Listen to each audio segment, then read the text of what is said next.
के दलितों के जो बड़े नेता हैं, वरिष्ठतम सदस्य हैं, पूर्व मुख्यमंत्री हैं, उनको बेइज्जत करते हैं सदन में, और दूसरे तरफ भीड़, टोला सेवक और विकास मित्र का जुटा के दलित खुश हो जाएंगे।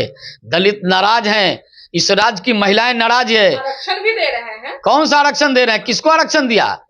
यही आरक्षण का तरीका है क्या? एक तरफ आरक्षण देते हो और दूसरी तरफ गाली देते हो सदन में। इससे बिहार का दलित समाज खुश होने वाला नहीं है।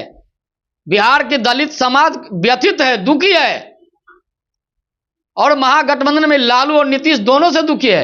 आप कह रहे हैं कि टोला सेवकों को मतलब वहां पर इस तरह से बुलाया गया है, तो वो आप कैसे पूरे बिल्कुल, आप देखें टोला सेवकों का लगा हुआ था, टोला सेवक संघ, विकास मित्र संघ, सब लोग बैच लगाए हुए थे। कल तो कुछ लोग हंगामा भी किया था, नीतीश कुमार मुर्दाबाद का भी नारा लगाया था। खैर उसको मान लेंगे आपने कि नहीं कोई विपक्षियों की साजिश होगी, लेकिन ये विकास मित्र संघ का बोर्ड है कि नहीं लगा हुआ? टोला सेवक संघ का बैच लगाए हुए था कि नहीं लगाए हुए था? बसों पर देखिए कि उसका बोर्ड टंगा हुआ था कि नहीं टंगा हुआ था? अशोक चौधरी जी के बहाने, अशोक चौधरी जी के कंधे पर धनुष रख के तीर छोड़ने से कुछ नहीं होने वाला है। मंच पे कह रहे थे बार बार कि भाई आप तो राज्य के हैं ही, वो विकास टोला वाले को कह रहे थे कि राजकर्मी तो है ही, ऊपर से ये भी कह रहे थे कि भाई कुछ काम हो तो हमें बताइएगा। कौन काम किया है? जो काम तो यही किया है कि एक राज्य के वरिष्ठ सदस्य को, मुख्यमंत्री को अड़े तरह किया, यही तो काम किया आपने। नमस्कार, बहुत स्वागत है आपका लाइव बिहार में। मैं आपके साथ रूपम। बिहार की धरती पर एक बड़ी सी रैली बुलाई गई, और रैली मैं इसलिए कर रही हूँ क्योंकि हालांकि जदयू के तरफ से यह भीम संसद का नाम दिया गया था, लेकिन उसमें दलितों को एकजुट घेरने का काम किया जा रहा था। चुनाव है और चुनाव से पहले इन सभी को घेरने का काम किया जा रहा था। हम आपको बता दें कि भीम संसद में बहुत ऐसे लोग पहुंचे हुए थे जो कि विकास मित्र, टोला सेवक वाले वहां पर मौजूद थे। हालांकि आरोप यह भी लगाया जा रहा है कि इन लोगों को झांसा देकर वहां पर बुलाया गया था कि भाई इतने सारे लोग, इतने सारे दलित लोग हमारे साथ जुड़े हुए हैं, हम अपनी ताकत दिखा रहे हैं, और ताकत दिखाने का काम कल जदयू के लोग कर रहे थे। आज इसी बाबत बात करने के लिए राकेश सिंह, जो कि बीजेपी के प्रवक्ता हैं, वो हमारे साथ जुड़े हुए हैं। काफी संख्या में लोग पहुंचे थे भीम संसद में। ये पूरे जितना जो भीड़ जुटा था, पूरे भाड़े का भीड़ था। सबसे पीछे, उसके पीछे जाते हैं, ये भीम संसद क्यों बुलाया गया? ये भीम संसद जदयू अपनी छवि को थोड़ा ठीक करने के लिए, क्योंकि पिछले दिनों जो संसद में, बिहार के दोनों सदन में, बिहार के पूर्व मुख्यमंत्री और इस राज्य के शायद वरिष्ठतम सदस्यों में से एक हैं जीतन राम मांझी, जिनको अड़े तरह का प्रयोग किया, शब्दों का प्रयोग से नवाजा उनको बिहार के मुख्यमंत्री ने। तो उन्होंने आनंद फानन में भीम संसद बुलाया कि दलित वर्ग कहीं नाखुश न हो जाए, नाराज न हो जाए। लेकिन दलित वर्ग नाराज हैं, बिल्कुल। और कल जो भीड़ था वो कोई दलित वर्गों को जुटाया नहीं गया था। ये विकास मित्र हैं और टोला सेवक हैं। इनको कहा गया, बीडीओ सीओ के माध्यम से उनको सूचना दिलवाई गई कि आपको वहां पहुंचना है, अगर नौकरी बचाना है और नौकरी परमानेंट कराना है तो जो कल भीम संसद हो रहा है उसमें पहुंचना होगा। ये राज्य के मुखिया का आदेश है। तो उनको डरा धमकार करके बुलाया गया, ये भीड़ जुटाया गया। जदयू में अब कहाँ भीड़ है? जदयू में न कोई नेता है, न नीति है, नेतृत्वकर्ता है। नेतृत्वकर्ता का मानसिक स्थिति खराब है।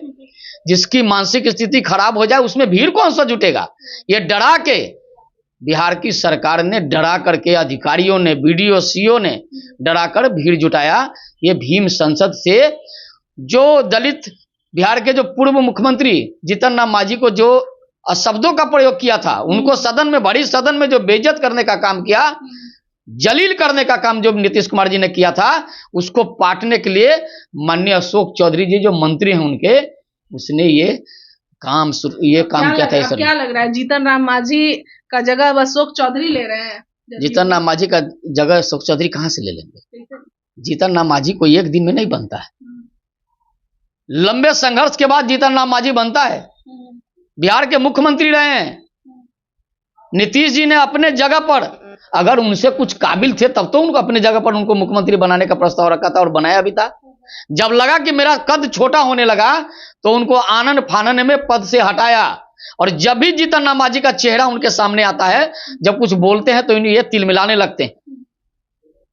ये नीतीश कुमार आपा खो देते हैं। जीतन राम मांझी के सामने आने पर उनका आपा खो जाता है, उनका खत्म हो जाता है, यादाश्त खत्म हो जाती है। ऐसे भी यादाश्त उनका गड़बड़ है। ये अशोक चौधरी के माध्यम से ये जीतन राम को जो उन्होंने जलील किया था, जो खाई बना है, उस खाई को पाटने का प्रयास कल विकास मित्र और टोला सेवकों को जुटाकर जदयू के द्वारा किया गया है। इससे बिहार का दलित समाज खुश होने वाला नहीं है। बिहार के दलित समाज व्यथित है, दुखी है, और महागठबंधन में लालू और नीतीश दोनों से दुखी है, क्योंकि दोनों सत्ता के पार्टनर हैं लालू जी। और पूरे सदन में तेजस्वी यादव बैठे थे, पूरा सदन भरा हुआ था। हमारे अध्यक्ष जो माननीय सदस्य हैं उस सदन के, उन्होंने बीच में टोकने का प्रयास किया, रोकने का प्रयास किया, लेकिन वो लोग माने नहीं। अच्छा, आप कह रहे हैं कि अशोक चौधरी कैसे जगह ले लेंगे, लेकिन इन दिनों जो तस्वीरें सामने आ रही है, अशोक चौधरी और नीतीश कुमार की जो संबंध है बहुत अच्छे हैं भाई, गले मिला रहे हैं, कभी फूल छीट रहे हैं, तो कहीं ना कहीं भाई अब ये दलितों को भी इकट्ठा करने का काम कर रहे हैं अशोक चौधरी। तो जीतन राम मांझी का लग रहा है जगह तो यही है। अशोक चौधरी के कंधे पर तीर रख के, कंधे पर वो धनुष रख के तीर चलाना चाहते हैं नीतीश कुमार जी। इससे दलित वर्ग खुश होने वाला नहीं है। बिहार की महिलाओं को जिस तरह से जलील करने, महिलाओं के बारे में जिस प्रकार के शब्दों का प्रयोग किया नीतीश कुमार जी ने, और ठीक दूसरे दिन बिहार के पूर्व मुख्यमंत्री जीतन राम मांझी को जिस प्रकार का जलील किया है, बिहार के दलित खुश होंगे। ये आप कह रहे हैं कि टोला सेवकों को मतलब वहां पर इस तरह से बुलाया गया है, तो वो आप कैसे पूरे बिल्कुल आप देखें, टोला सेवकों का लगा हुआ था, टोला सेवक संघ, विकास मित्र संघ, सब लोग बैच लगाए हुए थे। कल तो कुछ लोग हंगामा भी किया था, नीतीश कुमार मुर्दाबाद का भी नारा लगाया था। खैर उसको मान लेंगे आपने कि नहीं, कोई विपक्षियों की साजिश होगी, लेकिन ये विकास मित्र संघ का बोर्ड है कि नहीं लगा हुआ, टोला सेवक संघ का बैच लगाए हुए था कि नहीं लगाए हुए था, बसों पर देखिए कि उसका बोर्ड टंगा हुआ था कि नहीं टंगा हुआ था। अशोक चौधरी जी के बहाने, अशोक चौधरी जी के कंधे पर धनुष रख के तीर छोड़ने से कुछ नहीं होने वाला है। मंच पे कह रहे थे बार बार कि भाई आप तो राज्य के हैं ही, वो विकास टोला वाले को कह रहे थे कि राजकर्मी तो है ही, ऊपर से ये भी कह रहे थे कि भाई आप कुछ काम हो तो हमें बताइएगा। कौन काम किया है? जो काम तो यही किया है कि एक राज्य के वरिष्ठ सदस्य को, मुख्यमंत्री को बड़े तरह किया, यही तो काम किया आपने। और कौन काम बचा है? महिलाओं को बड़ी सदन में बेइज्जत किया, और कौन काम बचा है नीतीश जी? अब और क्या करना चाहते हैं? आप लोगों को दिखाने का वो काम कर रहे हैं कि इतने दलित लोग हमारे साथ हैं। ये वो दिखाने से नहीं होगा।